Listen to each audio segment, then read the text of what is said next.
그런데 그 교회에 나갔을 때 장로님 중에 한 분이 박진영 씨 부모님이었어요. 박진영 씨 부모님이 아버님이 우리 남편하고 나이 차이 별로 안 나요. 내가 어제도 여보 그 박명도 씨 박진영 씨 아버님 나이 몇 살이지? 당신하고 몇 살 차이 나지? 내가 막 이렇게 물어봤어요. 지금 치매 말기예요. 박진영 씨가 나와서 그 아버지가 이미 심한 치매에 당겨서 본인도 손주도 전혀 못 알아본대요. 그런 얘기를 하면서 그래봤자 잘 됐으면 한 80이거나 아니면 75세와 80 사이에. 그런데 치매가 와서 그런 상태에서 20년, 30년 살 수 있어요. 몸은 건강하니까. 그럼 어떻게 되겠어요? 그냥 할 수 없이 사는 거죠. 그렇죠? 네.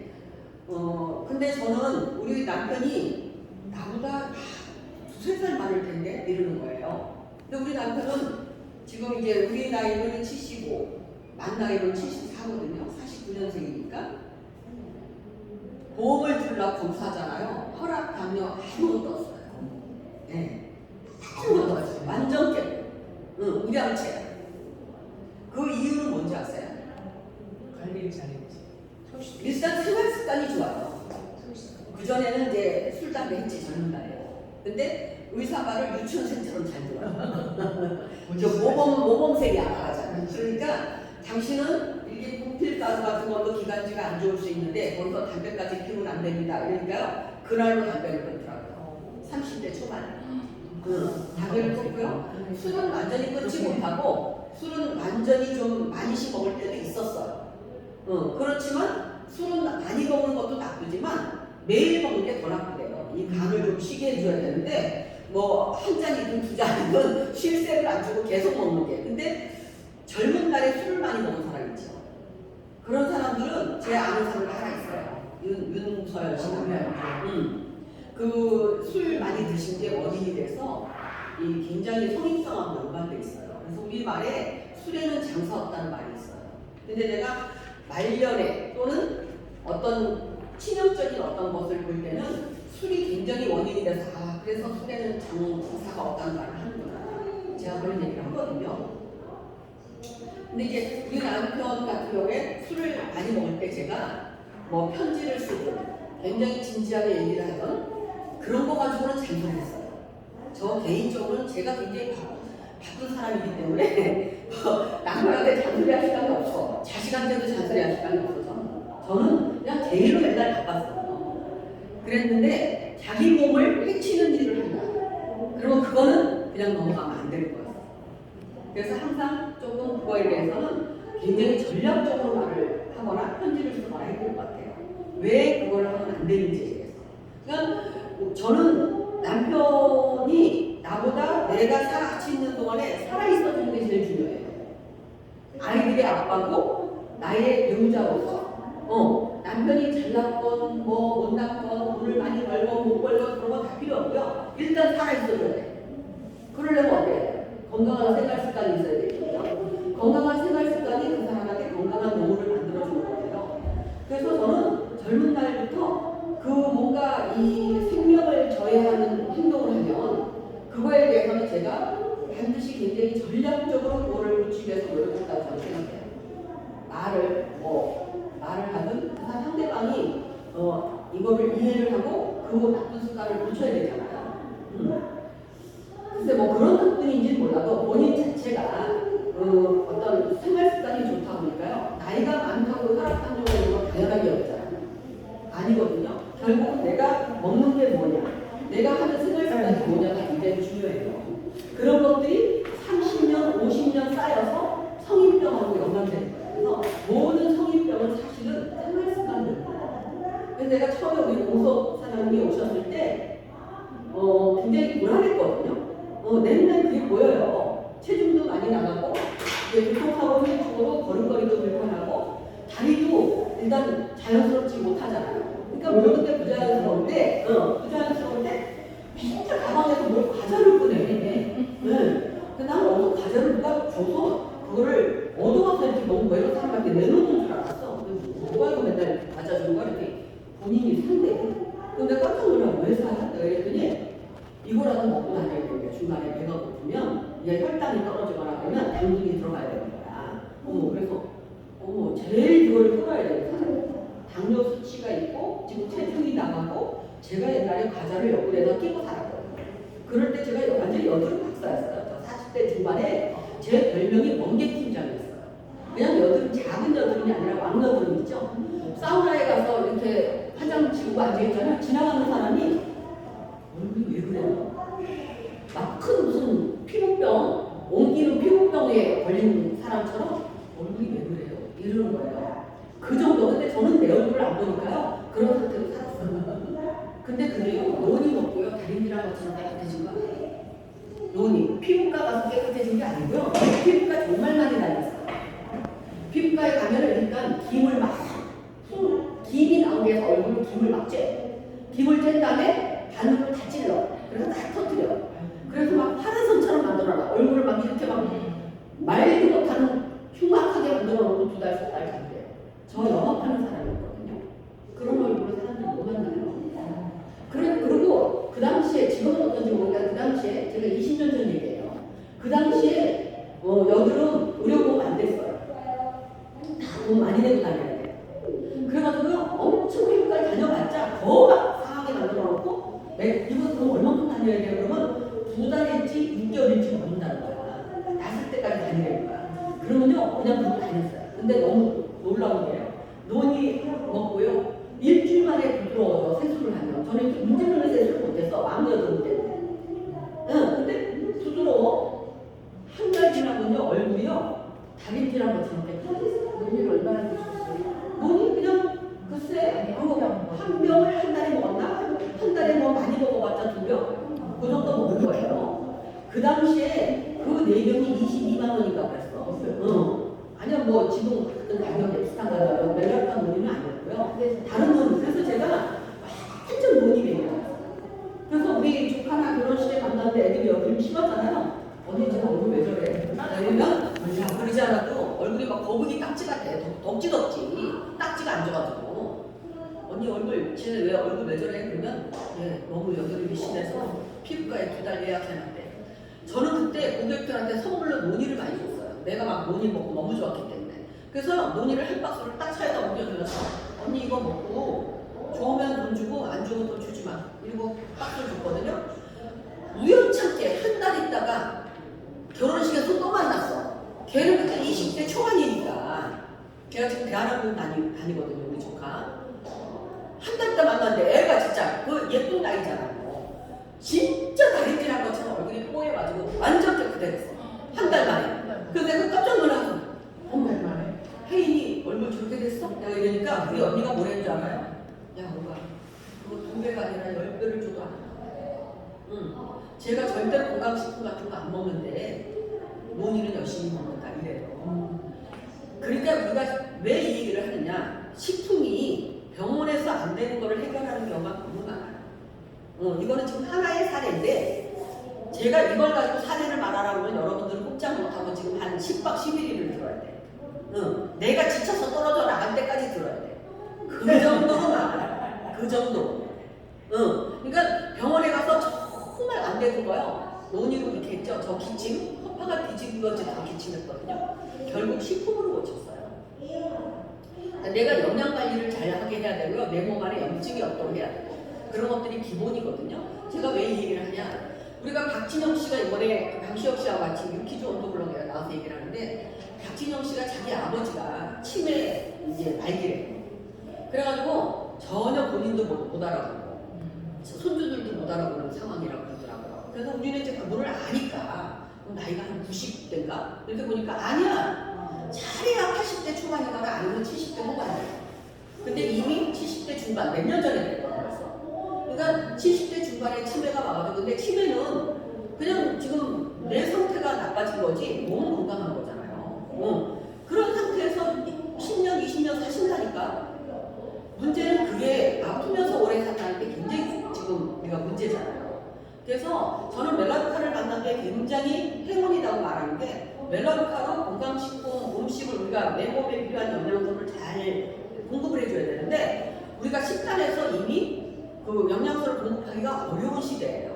옛날 같은 우리가 식구들이 많으니까 저 같은 경우도 아무리 바빠도요. 우리 애들하고 남편하고 도시락도 싸줘야 되고 아침에 밥도 해줘야 되고 하니까 하늘이 바빠도 지금은 막 시켜 먹고 뭐 이런 게 발달했는데 그때는 그런 게 없잖아요. 아무리 바빠도 집에서 반찬 다 하고 그리고 도시락 다 싸주고 이러면서 우리가 살아가는 거죠. 그러면 먹을 식구들이 있으니까 그런 애를 썼어요. 근데 지금은 어떻습니까?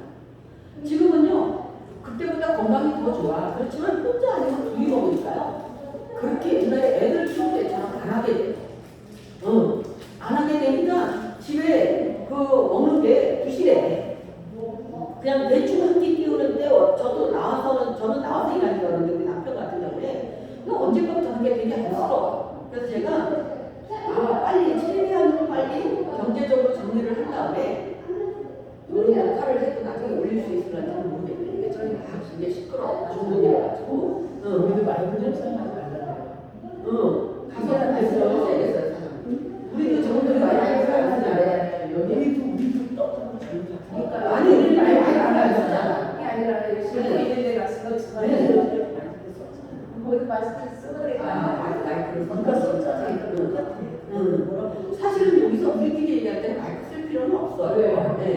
그러니까 지금 이런 상황이 벌어졌네. 우리도 그 생각까지는 못해. 아니 나는 책을 읽는 거라 마이크를 써야 되는 거라 쓰는 거야. 그렇지 않나 안 써. 나 저식 그러고 안 먹으면 몰라. 근데 이거는 잘라. 네, 뭐 하여튼 자를 줄 모르는데 나중에 써먹을지 모르겠고요. 어쨌든 제가 하고 싶은 말은 뭐냐면 우리가 옛날처럼 우리가 자식을 키울 때처럼 식단을 그렇게 신경 써서 반찬을 못합니다. 왜? 혼자 1인 가구가 늘어났죠. 혼자 아니면 둘이 살아. 그럼 둘이 밥 먹는 일도 굉장히 줄었어요. 그러니까 대충 한 끼를 때우는 일이 많아. 그러면 어떻게 되겠어요? 영양이 부족하죠. 영양소 부족하죠. 그리고 영양소는 어디서 나오냐면 나물에서 나와요.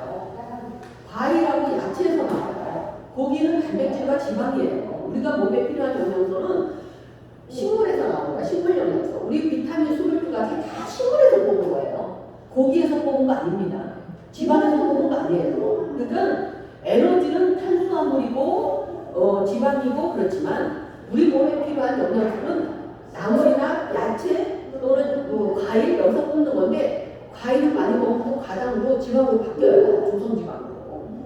그러니까 1시간 동안 열심히 뛰고 가서 과일 10개 먹잖아. 귤 5개 까먹잖아. 똔똔이야. 칼로리가.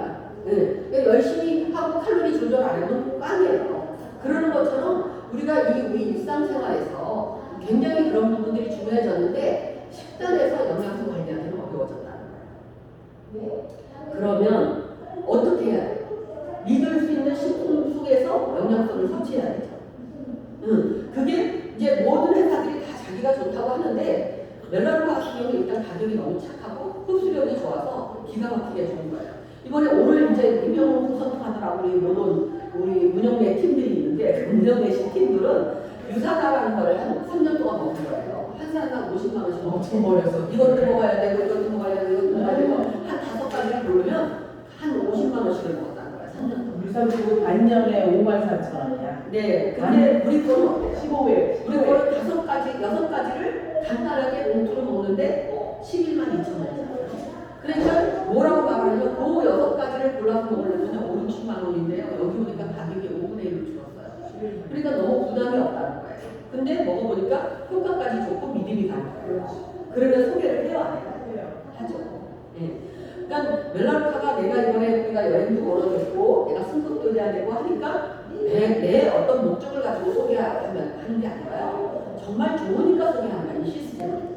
근데 멜라노카의 시스템이 항상 재구매를 해야 되니까 왜 여기서 당신이 구매를 활용을 해야 되는지에 대한 설명이 안 들어가면 안 돼. 그냥 처음에 가니까 한 번 팔아줘야 되냐 보다 이렇게 하고 들어와서 한 번은 살 수 있어. 두 번째, 세 번째는 또 사라고 이렇게 되는 거예요. 근데 우리 조효진 씨가 이번에 참 잘한 게 9월 말에 7명을 등록했어요. 마지막 1명을 못하고 기록토를 못했어. 그런데 이 7명이 9월 말일날 들어왔으니까 그 다음 달 10월 달에 가입한 지 얼마 되지도 않는데 또 사야 돼? 이러면 얼마나 그게 힘들었겠어요. 그죠? 근데 다시 오버뷰를 하면서요. 설명을 다시 해가지고 벌써 이미 중순에 그 7명 재구매를 다 마쳤어. 9월 말에 들어왔는데 10월 중순 안에 재구매를 다 마치고 또 4명을 해가지고 11명을 해서 이번에 아마 디렉터 투를 했을 거예요. 그러면서 저한테 뭐라고 했냐면 사장님 저는요 이거 오버뷰를 잘해야겠더라고요. 그래서 오버뷰를 열심히 하려고 그래요. 그래서 반드시 이걸 읽어주고 가입시킬 거예요. 시키는 대로 하니까 너무 힘들어. 아무리 시켜도 안 해. 나의 생각대로 해. 내 마음대로 해. 예를 들어 보세요. 우리가 상황에 가서 수영 연습을 해. 그럼 수영 선수가 될 수 있어요? 없죠. 그죠? 수영장에 왔으면 수영 코치의 말을 들어야 돼요. 저는 그래서 수영 그때 한 3개월 다녀서 수영 코치가 배운 덕분에 이번에 푸켓 가가지고 몸이 저절로 둥둥 뜬다는 걸 알아. 저는 한번 해봤기 때문에.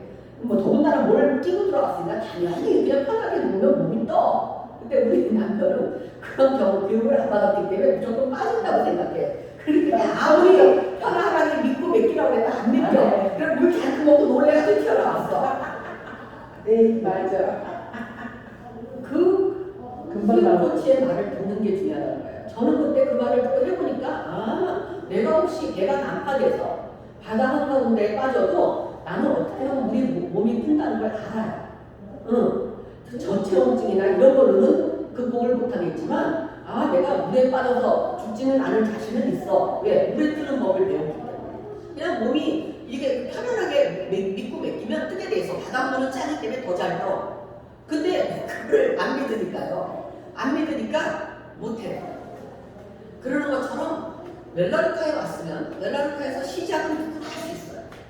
누구나 할 수 있는데 끝까지 가서 우리 이선자 사장님처럼 여기서 안정적인 인세 소득을 받을 수 있느냐는 다른 얘기예요.